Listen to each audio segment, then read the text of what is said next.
Dans cette séquence, nous allons traiter le fait générateur de la TVA.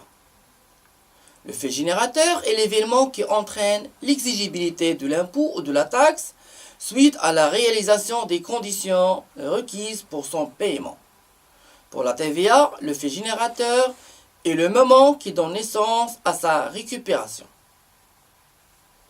Au Maroc, on distingue deux régimes du fait générateur.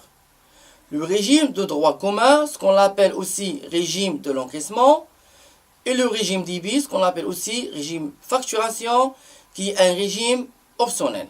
Dans le régime de l'encaissement, le fait générateur est constitué par l'encaissement total ou partiel des prix de marchandises, des travaux, des services au comptant.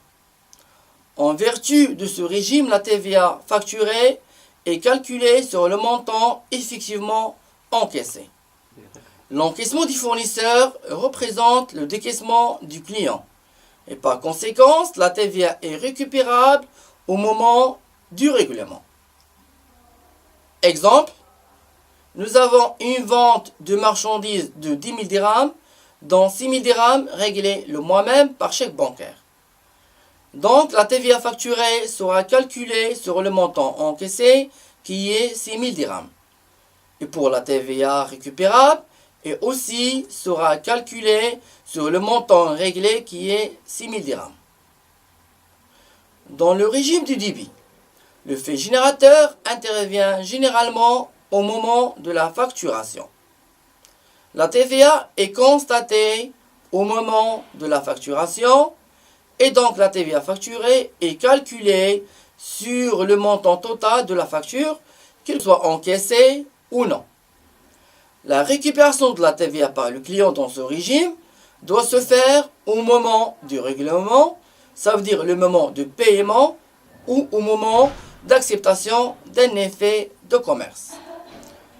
Exemple, vente de marchandises 10 000 dirhams, dont 6 000 dirhams réglés le mois même par chèque bancaire. La TVA facturée sera calculée sur le montant de 10 000. La TVA récupérable est à constater au moment du règlement. Dans cet exemple, la TVA récupérable sera calculée sur les 6 000, c'est-à-dire le montant réglé. Pour récapituler, la TVA est une taxe indirecte qui s'applique au chiffre d'affaires réalisé au Maroc.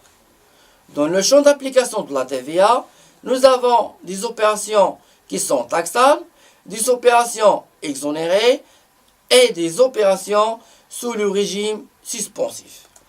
En matière de la TVA, deux régimes sont observés au Maroc.